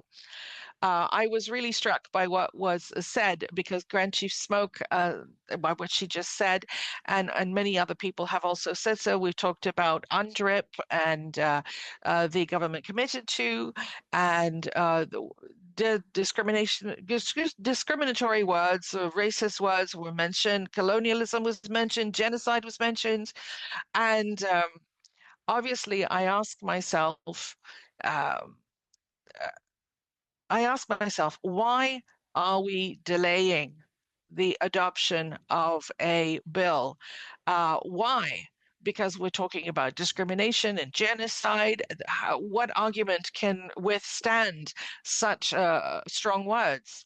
So why is it that we are taking so much time to adopt this bill? Perhaps Chief Smoke can answer, and of course anyone else who wishes to. Thank you for the question. The time that is being spent looking at ways of delaying the bill, I believe, is a smokescreen. I believe that it's much broader than that. There are cumulative impacts of the Indian Act that have happened for decades and decades, almost 2 centuries, and certainly 150 years, but before that as well. The issue of delay, along with those cumulative impacts, it's all about the land. It's all about the resources. It's about our treaties. It's about all the court cases that First Nations have won over the last few decades. And we are not going to let down. We're not going to stand back. We're not going to stand down in protecting our future generations from being able to be brought back into our families, which they are already in our circle as it exists now. But it's important that they have that recognition in the same manner that their brothers or their cousins and so on. But the delays are clear in my mind that it's all about the land. Thank you. Grand Chef Woodhouse, est-ce que vous êtes d'accord avec... Grand Chief Woodhouse, do you agree with Chief Smoke with regards to what is stopping the Canadian Parliament for going ahead and adopting S2? Do you agree with her? Yeah, absolutely. I agree with everything that she had said. For true co-development, any consultation process or reforms on the Indian Act must be First Nations led. However, without taking action, the federal government risks perpetrating further discrimination. First Nations are ready to decide for themselves who their members are. Canada needs to step out of the way. The government does not have the right to tell First Nations what their background is.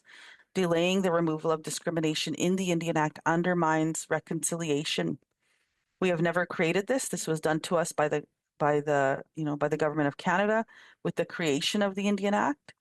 And we've got a lot of work to do, but we can do that together and get there in a united way. So thank you. Je voyais hocher aussi de la tête. Je ne sais pas si vous voulez, je sais pas combien. I saw Ms. Lapierre nodding, and I'm not sure if you want to, Chair, I'm not sure how much time I have. Of course, everyone can table any documents with the committee, but if you'd like to talk about your point of view from the Wendat Nation. Thank you, Ms. Gill. I am speaking as a citizen, and I agree with what's been said. I'm not a politician. I don't work here at Parliament. But my question is always, are we maintaining the original intention of the Indian Act? Is the intention to continue the genocide of First Nations? Is that the case? I'm not a politician. I'm not a strategist. But my question is, why are we continuing this? We've been losing people since 1985, and it was mentioned at other moments today. There are differences between membership and our nations that decide to be part of them and the Indian register. So personally, I believe that it's important that we document those who are excluded. For example, my great-grandmother, and this was before Indian status, it was very difficult to prove it. There wasn't a list of, oh, here are all the women that we removed. So if we continue to exclude, there needs to be some kind of a register to document these people. So you agree that any delay in the approval of this legislation harms children, and you provided a letter, and someone is seeing other people decide their identity. So you agree that any delay means that we are making children and whole communities disappear? Merci. Okay, next is MP Moran for 5 minutes. Thank you, Chair. I want to go to Chief Smoke. We've talked a lot about a lot of things and legislation and things that have evolved over, quite frankly, 150 years of the Indian Act. One latest development in Canada's history is the Liberals the Liberal government, the current government, wants to celebrate the United Nations Declaration on the Rights of Indigenous Peoples. They say they want to implement this. They say they want to help enforce it. But they're also saying at this time that they are essentially delaying discrimination against women and girls when it comes to the second generation cutoff. Do you see the consistency there, or is there a lack of consistency there about upholding the declaration but keeping the delay going of getting rid of the second generation cutoff? Okay, thank you for the question. When we're talking about the United Nations Declaration Act, okay, we have to remember that that is a piece of legislation that was, again, rushed through the government and was brought to First Nations with an imposed deadline that it had to be dealt with. Okay, so that any intent to look at that as being consistent to UNDRIP is highly questionable to me. Okay, but the intent to align legislation with UNDRIP is an important element, but I still believe that there are so many other factors that are playing into beyond the question of just membership that that is where the delays are. And I think if we want to, be honest, there, it's, we can talk about costs, but with the amount of money that's being spent right now, the cost doesn't seem to be a factor. And it's not something that is going to be a huge burden, if you might, if I can say, on the government, because the registration numbers in the past have not been in the, the thousands or the millions that were predicted in years past. But yeah, I think that if the government truly wants to align the Indian Act provisions on membership with UNDRIP, then they need to get on with it because they're not doing it right now. Thank you. And you mentioned costs. I do tend to agree with you because, again, it's a $25 billion budget, and the implementation costs on this, according to the government's own numbers, StatsCan and some of the internal parliamentary budget officer numbers are 5 to 6, 7, 8,000 on average over 30, 40 years. You're looking at direct costs of maybe $2,000 per person to start in terms of FNIB and different things being implemented. So I don't get the argument on costs and numbers as well. I do agree with you on that. But you also mentioned earlier that consultation is being weaponized. Can you elaborate on that?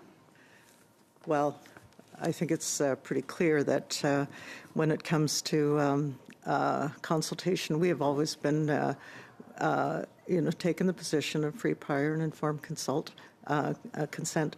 And I believe it's being used being weaponized this time because it's being used as an excuse to delay. We're not, we very much want to see consultation happen, but the consultation has been going on for a long, long time. So to use that word as a reason to bring things to a stop, it doesn't match with UNDRIP or UNDRIP Act either. So it is being used as a tool to delay. Thank you. And would you not agree that there is some tension in membership versus status, but at the end of the day, the nations still have their ability legally to define who their own members are. So even that would be a tactic or an excuse not to get rid of the second generation cutoff right now. 20 seconds. Well, yes, when it comes to the membership, our citizens, we know who our families are. The people that are going to be, applying for registration or membership once this bill passes, in whatever form it is, hopefully as it exists right now. Strangers. They're not strangers to our communities. They're members of families. Thank you very much. They are people that, as recent as 1985, Thank you. That are there. We know who they are. Miigwech. Next, we have, for 5 minutes, we have MP Earl. Thank you, Chair. Thank you, witnesses. Really appreciated the testimony this morning and in past committees. And certainly, I'm guided by the wisdom that you bring to us at committee regarding this particular matter around S2. Through your testimony, you've certainly demonstrated the responsibility that I have as a parliamentarian, that this committee has to get this right. And I say that sincerely. So I'll come to my question for the witnesses from that position. And it was Chief Smoke that said, nobody gets left behind. And I'd like for you to build on that for me a little bit, to give me the comfort as somebody that will be part of writing this report and have heard all of the witnesses, the assurance that nobody gets left behind, because the overarching theme of all the testimony that I've heard today and in past committee meetings on this subject, that many have in some way been left behind. Chief Smoke, can you talk to me about why nobody will get left behind? Okay, first of all, I want to say that where that comes from, that's a teaching from my late mother, June Smoke, who always reminded us as children when we were growing up that if there's someone in the playground at school that has no one to play with, you go and talk to them. You go and make them feel a part of the community, and I think that on that premise, we have to make sure that we're working in a place of inclusion rather than exclusion. And the exclusion part has been very effective when it comes to the legislative changes that were made in Bill C-31. Thank you.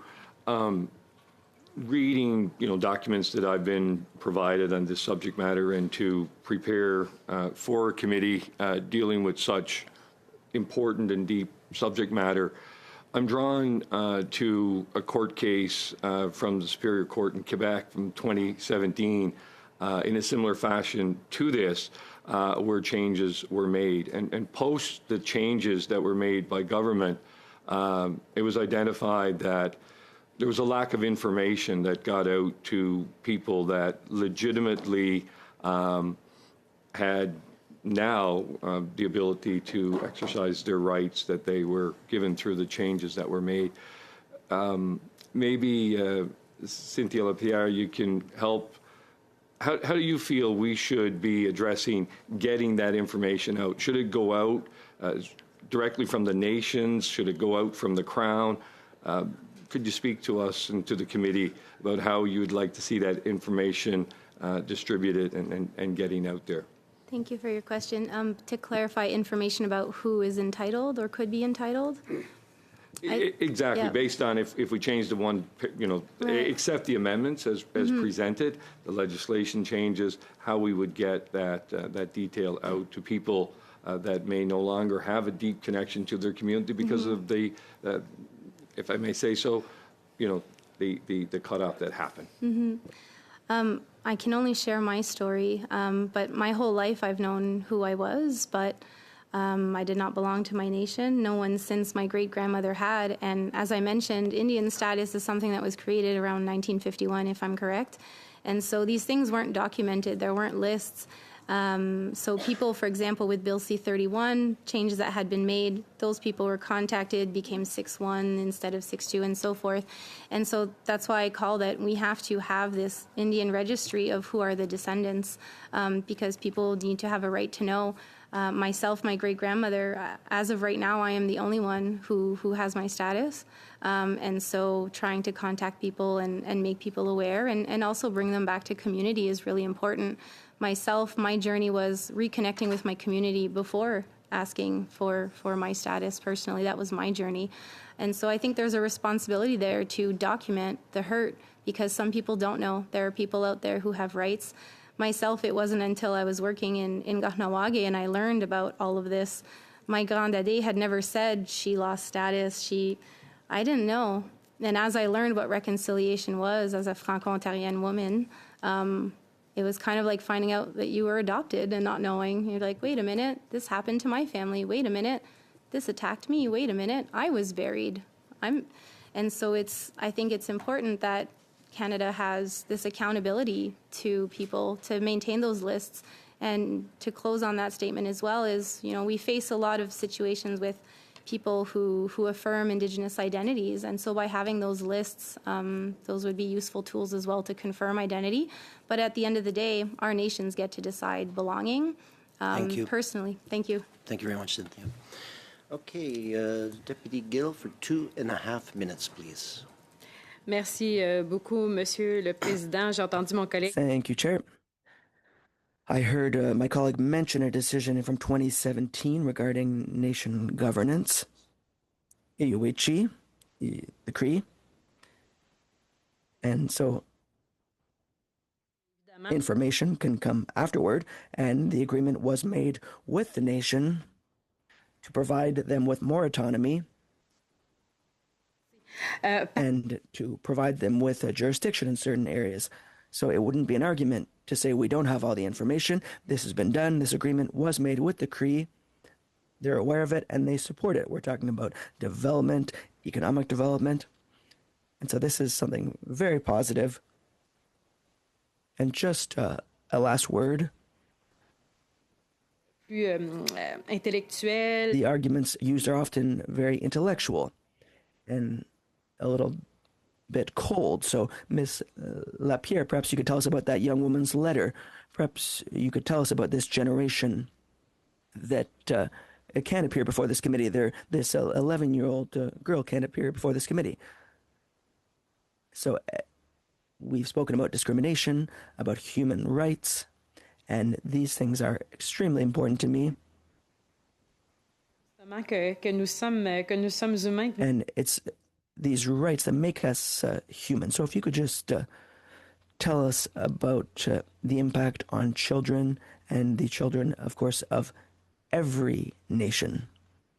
And there's young Emily who represents them. Thank you for your question, Ms. Gill. In a number of First Nations communities, well, I've worked in a number of them, and we see what we call ghosts. Children who are Wendat, who come to the Longhouse, who participate in our ceremonies, who dance at powwows, who live in the community or near the community and have a kind of belongingness to the community, but they are Quebecois. And so this, like my great-grandmother who married an Indigenous person, well, their children, when they're 18, will have to leave the community. And my Wendat mother, who has non-status children, can't go to the Wendat Health Center. She needs to go to the Quebecois system. So it's like telling someone in Alberta who comes to Quebec, no, you have to go to the Anglophone hospital. So these are injustices experienced by children. And I experienced this cutoff for a long period of my life. And so I'm here to support their right to membership based on the codes we developed as nations. Thank you very much. For everyone's words today and joining us, and the National Chief as well online. We're going to suspend for a bit to allow our witnesses to be excused, and then we are going to take up some committee business.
Chair, where that's going.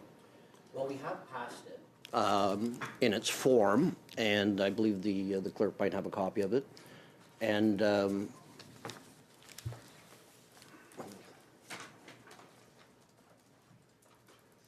we passed it and in its entirety, and I think that I'm just going to read it, if you don't mind. It has been passed, and it was translated in both official languages.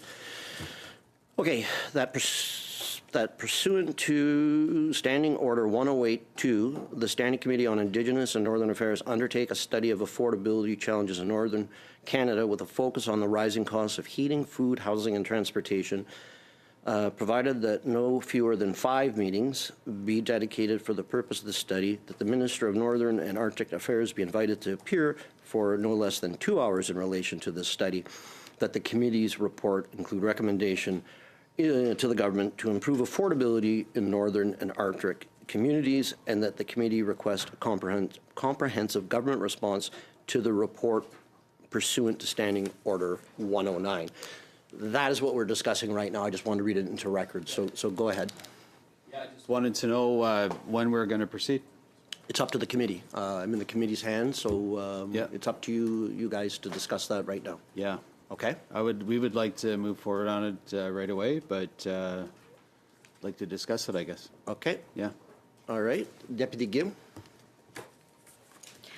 Monsieur le Président, à la lumière de ce qui vient de se...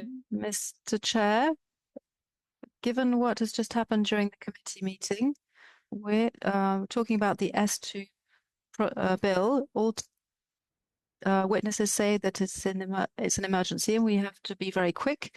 I think that positions are pretty entrenched, so I'm wondering why we would stop the current analysis and survey to move on to another survey.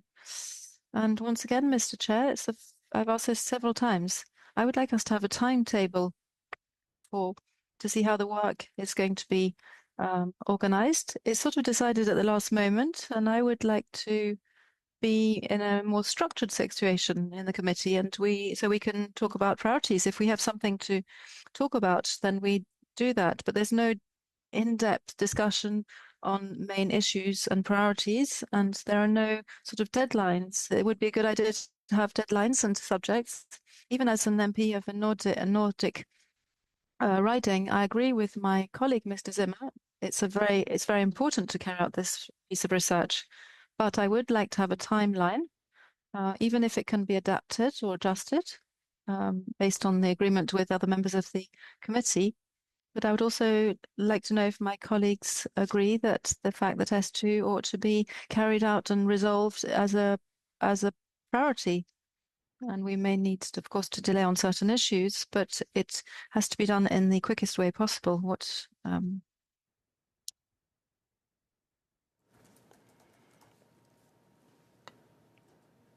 Good morning, everyone.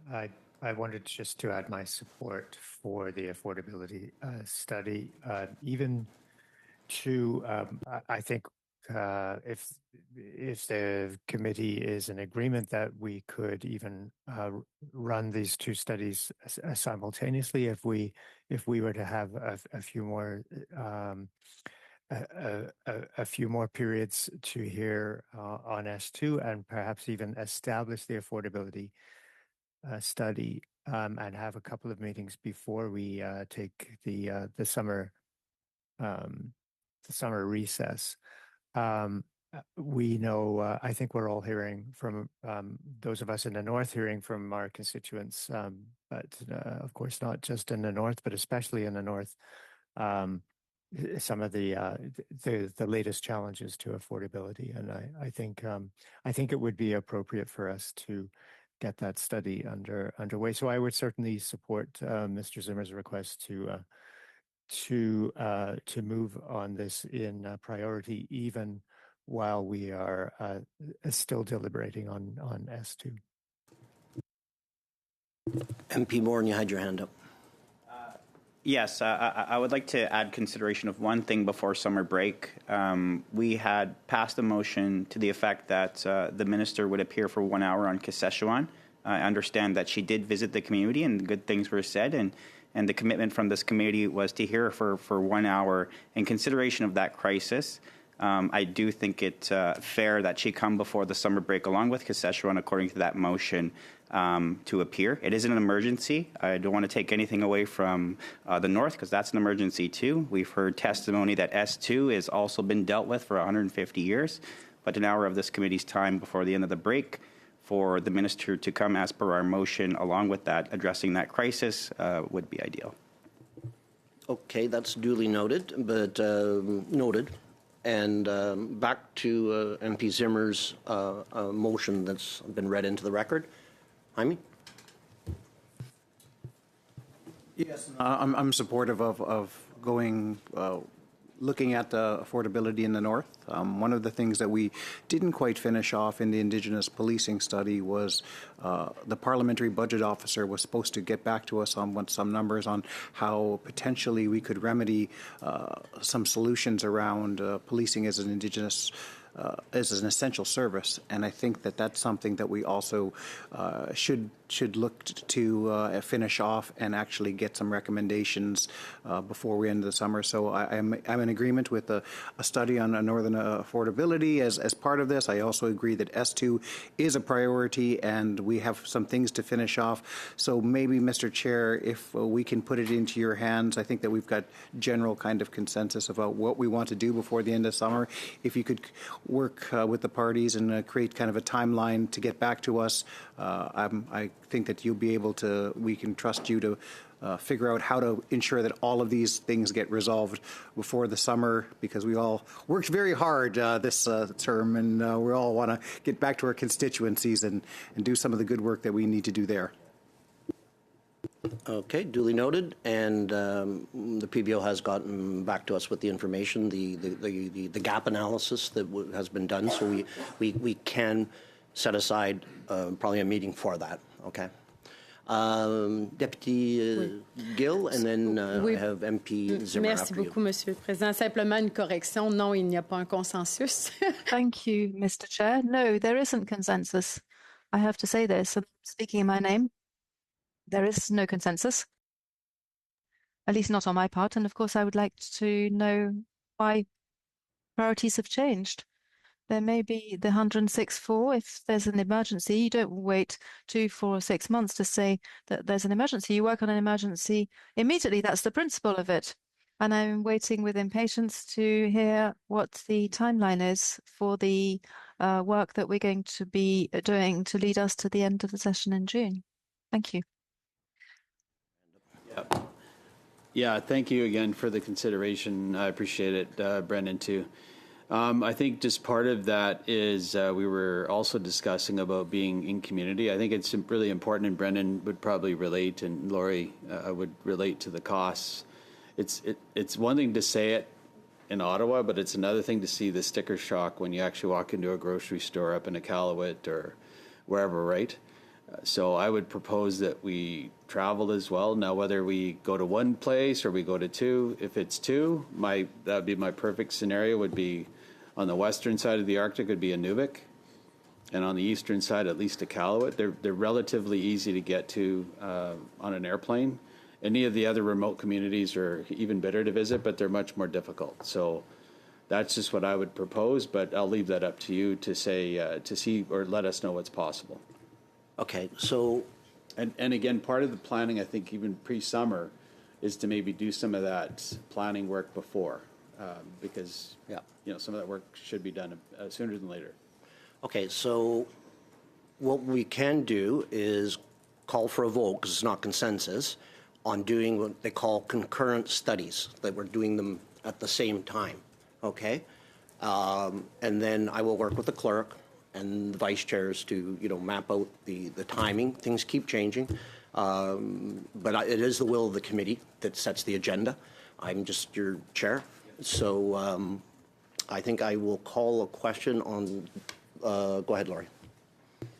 Before you call the question, can you just clarify? For example, being new to the committee, I hadn't known that there was a lot of unfinished business.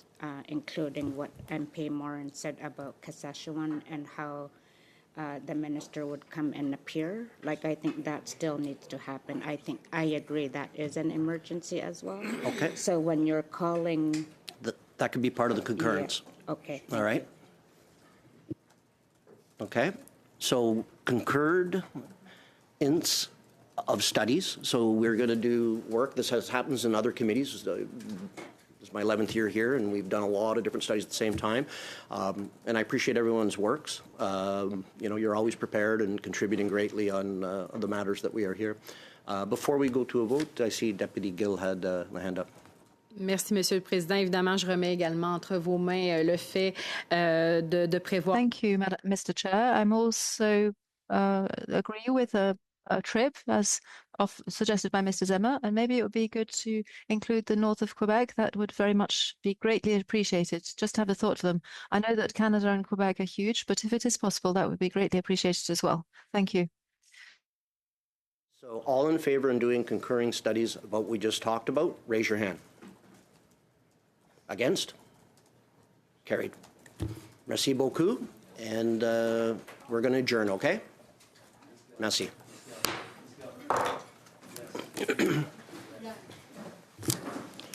I got to run to a meeting. See y'all.